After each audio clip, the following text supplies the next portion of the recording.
हर हर महादेव। स्वागत है सभी शिव भक्तों का शिव पुराण की इस पावन कथा में।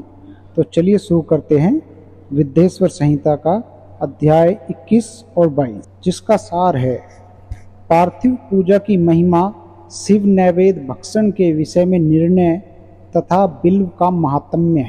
तदनंतर ऋषियों के पूछने पर किस कामना की पूर्ति के लिए कितने पार्थिव लिंगों की पूजा करनी चाहिए, इस विषय का वर्णन करके सूत जी बोले, महर्षियों, पार्थिव लिंगों की पूजा कोटि कोटि यज्ञों का फल देने वाली है।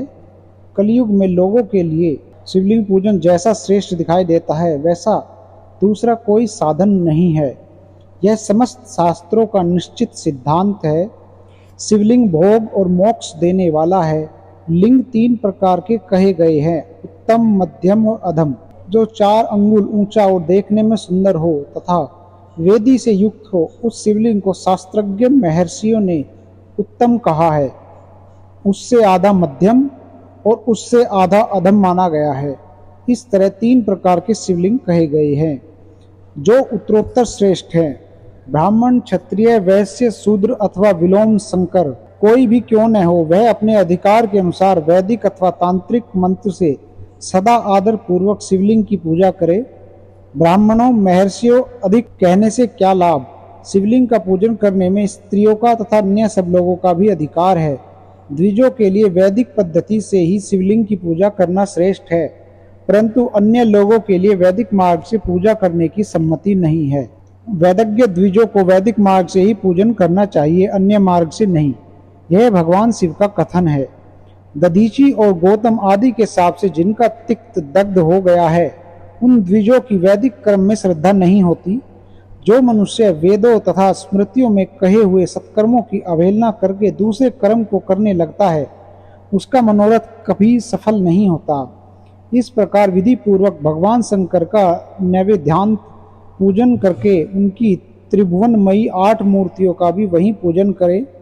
पृथ्वी, जल, अग्नि, वायु, आकाश, सूर्य, चंद्रमा तथा यजमान, ये भगवान शंकर की 8 मूर्तियां कही गई हैं। इन मूर्तियों के साथ सर्व, भव, रुद्र, उग्र, भीम, ईश्वर, महादेव तथा पशुपति, इन नामों की भी अर्चना करे। तदनंतर चंदन, अक्षत और बिल्वपत्र लेकर वहां ईशान आदि के क्रम से भगवान शिव के परिवार का उत्तम भक्ति भाव से पूजन करे। ईशान, नंदी, चंड, महाकाल, भृंगी, वृष, स्कंद, कपर्दीश्वर, सोम तथा शुक्र, ये 10 शिव के परिवार हैं, जो क्रम से ईशान आदि 10 दिशाओं में पूजनीय हैं। तत्पश्चात भगवान शिव के समक्ष वीरभद्र का और पीछे कीर्ति मुख का पूजन करके विधि पूर्वक 11 रुद्रों की पूजा करे। इसके बाद पंचाक्षर मंत्र का जप करके शतरुद्रीय स्तोत्र का, नाना प्रकार की स्तुतियों का तथा शिव पंचांग का पाठ करे। तत्पश्चात परिक्रमा और नमस्कार करके शिवलिंग का विसर्जन करे। इस प्रकार मैंने शिव पूजन की संपूर्ण विधि का आदर पूर्वक वर्णन किया। रात्रि में देव कार्य को सदा उत्तराभिमुख होकर ही करना चाहिए। इसी प्रकार शिव पूजन भी पवित्र भाव से सदा उत्तराभिमुख होकर ही करना उचित है। जहाँ शिवलिंग स्थापित हो, उससे पूर्व दिशा का आश्रय लेकर नहीं बैठना या खड़ा होना चाहिए, क्योंकि वह दशा भगवान शिव के आगे या सामने पड़ती है। क्योंकि इष्ट देव का सामना रोकना ठीक नहीं। शिवलिंग से उत्तर दिशा में भी न बैठे, क्योंकि उधर भगवान शंकर का वामांग है, जिसमें शक्ति स्वरूपा देवी उमा विराजमान है। पूजक को शिवलिंग से पश्चिम दिशा में भी नहीं बैठना चाहिए, क्योंकि वह आराध्य देव का पृष्ठभाग है। पीछे की ओर से पूजा करना उचित नहीं है। अतः अवशिष्ट दक्षिण दिशा ही ग्राह्य है, उसी का आश्रय लेना चाहिए। तात्पर्य यह है कि शिवलिंग से दक्षिण दिशा में उत्तराभिमुख होकर बैठे और पूजा करे। विद्वान पुरुष को चाहिए कि वह भस्म का त्रिपुंड्र लगाकर, रुद्राक्ष की माला लेकर तथा बिल्व पत्र का संग्रह करके ही भगवान शंकर की पूजा करे, इनके बिना नहीं। मुनिवरों, शिव पूजन आरंभ करते समय यदि भस्म न मिले तो मिट्टी से भी ललाट में त्रिपुंड्र अवश्य कर लेना चाहिए। ऋषि बोले, मुने, हमने पहले से यह बात सुन रखी है कि भगवान शिव का नैवेद्य नहीं ग्रहण करना चाहिए। इस विषय में शास्त्र का निर्णय क्या है, यह बताइए। साथ ही बिल्व का महात्म्य भी प्रकट कीजिए। सूत जी ने कहा, मुनियों, आप शिव संबंधी व्रत का पालन करने वाले हैं, अतः आप सबको सत्सह धन्यवाद है। मैं प्रसन्नता पूर्वक सब कुछ बताता हूँ, आप सावधान होकर सुने। जो भगवान शिव का भक्त है, बाहर भीतर से पवित्र और शुद्ध है, उत्तम व्रत का पालन करने वाला तथा दृढ़ निश्चय से युक्त है, वह शिव नैवेद्य का अवश्य भक्षण करे। भगवान शिव का नैवेद्य अग्राह्य है, इस भावना को मन से निकाल दे। शिव के नैवेद्य को देख लेने मात्र से भी सारे पाप दूर भाग जाते हैं। उसका खा लेने पर तो करोड़ों पुण्य अपने भीतर आ जाते हैं। आए हुए शिव नैवेद्य को सिर झुकाकर प्रसन्नता के साथ ग्रहण करे और प्रयत्न करके शिव स्मरण पूर्वक उसका भक्षण करे।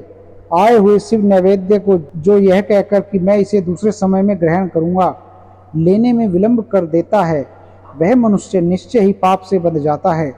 जिसने शिव की दीक्षा ली हो, उस शिव भक्त के लिए यह शिव नैवेद्य अवश्य भक्षणीय है, ऐसा कहा जाता है।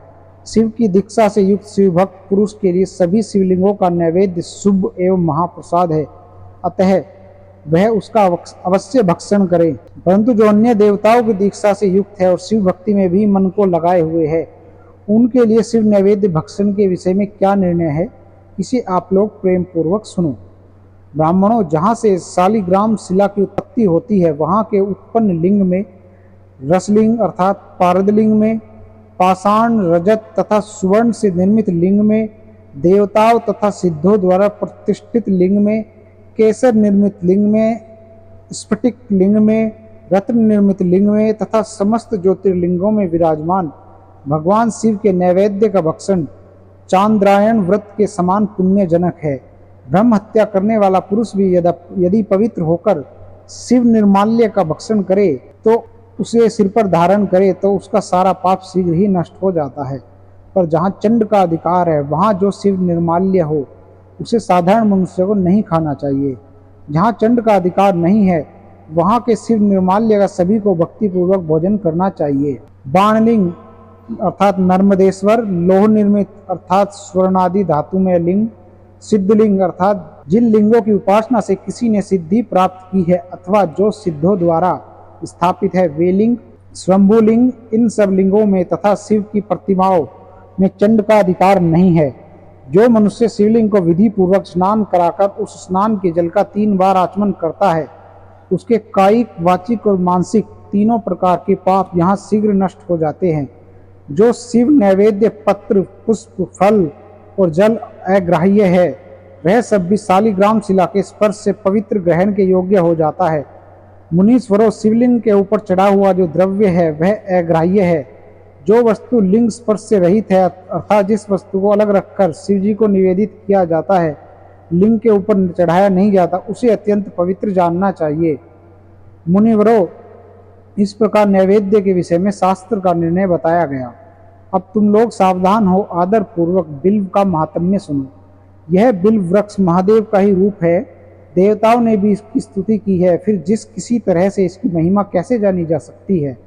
तीनों लोकों में जितने पुण्य तीर्थ प्रसिद्ध है, वे संपूर्ण तीर्थ बिल्व के मूल भाग में निवास करते हैं। जो पुण्यात्म मनुष्य बिल्व के मूल में लिंग स्वरूप अविनाशी महादेव जी का पूजन करता है, वह निश्चय ही शिवपद को प्राप्त होता है। जो बिल्व की जड़ के पास जल से अपने मस्तक को सींचता है, वह संपूर्ण तीर्थों में स्नान का फल पा लेता है, वहीं इस भूतल पर पावन माना जाता है। इस बिल्व की जड़ के परम उत्तम थाले को जल से भरा हुआ देखकर महादेव जी पूर्णतया संतुष्ट होते हैं। जो मनुष्य गंध, पुष्प आदि से बिल्व के मूल भाग का पूजन करता है, वह शिवलोक को पाता है और इस लोक में भी उसकी सुख शांति बढ़ती है। जो बिल्व की जड़ के समीप आदर पूर्वक दीपावली जलाकर रखता है, वह तत्व ज्ञान से संपन्न हो भगवान महेश्वर में मिल जाता है।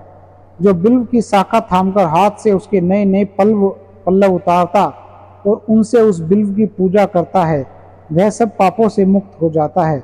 जो बिल्व की जड़ के समीप भगवान शिव में अनुराग रखने वाले एक भक्त को भी भक्ति पूर्वक भोजन कराता है, उसे कोटि गुना पुण्य प्राप्त होता है। जो बिल्व की जड़ के पास शिव भक्त को खीर और घृत से युक्त अन्न देता है, वह कभी दरिद्र नहीं होता। ब्राह्मणों, इस प्रकार मैंने सागोपांग शिवलिंग पूजन का वर्णन किया। यह प्रवृत्ति मार्गी तथा निवृत्ति मार्गी पूजकों के भेद से 2 प्रकार का होता है। प्रवृत्ति मार्गी लोगों के लिए पीठ पूजा इस भूतल पर संपूर्ण अभिष्ट वस्तुओं को देने वाली होती है। प्रवृत्त पुरुष सुपात्र, गुरु आदि के द्वारा ही सारी पूजा संपन्न करे और अभिषेक के अंत में अघनी के चावल से बना हुआ नैवेद्य निवेदन करे। पूजा के अंत में शिवलिंग को शुद्ध संपुट में विराजमान करके घर के भीतर कहीं अलग रख दे। निवृत्ति मार्गी उपासकों के लिए हाथ पर ही शिव पूजन का विधान है। उन्हें भिक्षा आदि से प्राप्त हुए अपने भोजन को ही नैवेद्य रूप में निवेदित कर देना चाहिए। निवृत्त पुरुषों के लिए सूक्ष्म लिंग ही श्रेष्ठ बताया जाता है। वे विभूति से पूजन करें और विभूति को ही नैवेद्य रूप से निवेदित भी करें। पूजा करके उस लिंग को सदा अपने मस्तक पर धारण करें। तो साथियों, इसी के साथ अध्याय 21 और 22 समाप्त होता है। प्रेम से बोलिए हर हर महादेव। जल्दी ही मिलते हैं अगली वीडियो में।